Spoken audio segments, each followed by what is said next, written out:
At a conference this May at Harvard Business School, the consensus was that agentic would be the word of 2025.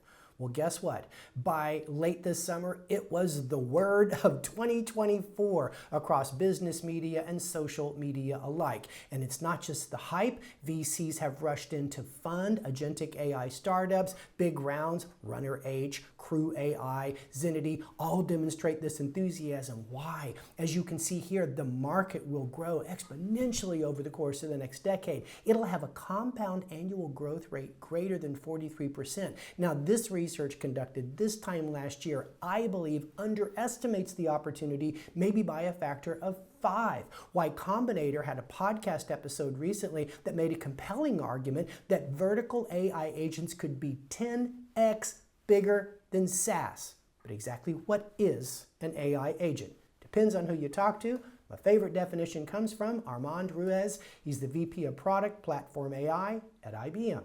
He says agentic AI is a system that can autonomously reason through complex problems, breaking down tasks, creating action plans, and then executing those plans with a suite of tools. It will have advanced reasoning, it will retain memory, most importantly, it will act independently. Now, I don't think it's an either-or statement. You're either an agent or you're not. In fact, I believe there's a gradient to agentic AI.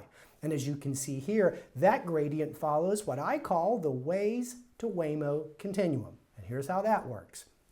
With Waze, you get in your car, you get behind the wheel, you prompt your phone to give you turn-by-turn machine learning-driven instructions to get to the airport. Works pretty cool, right? Waymo's different. With Waymo, you get in the back seat, pull out your iPad, and say, Jesus, take the wheel. In other words, it's autonomous. It has a tremendous increase in value creation over the Waze economy, and that's how this works.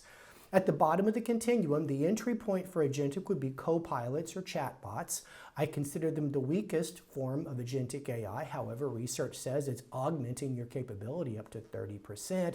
It gets a little stronger, though, when you think about intelligent assistants where reasoning becomes scripted, and now it has access to tools to help move a user to a desired action.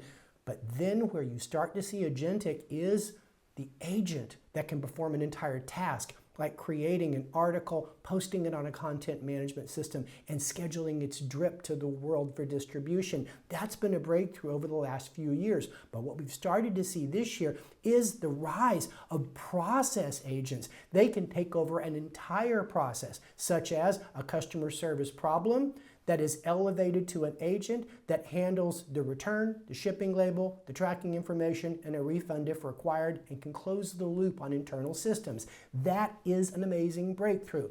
Now, at the top of this food chain, or gradient if you will, is the system of agent. Think about Waymo as not a car, but a system of cars that work together autonomously for you. In the future, agents across departments and use cases will collaborate to deliver on your intent and not your stated need. Now, this is why agentic AI is such a big deal. It solves the delivery problem.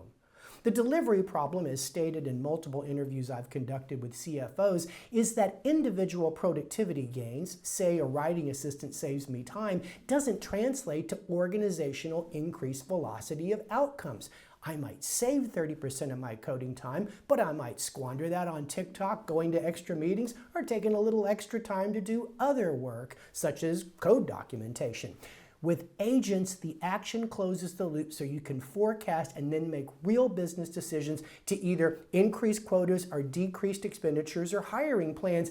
And that's why agentic AI is exploding. It's moving AI beyond the idea of making a suggestion into the reality of completing an action and helping you scale your business. Stay tuned for more.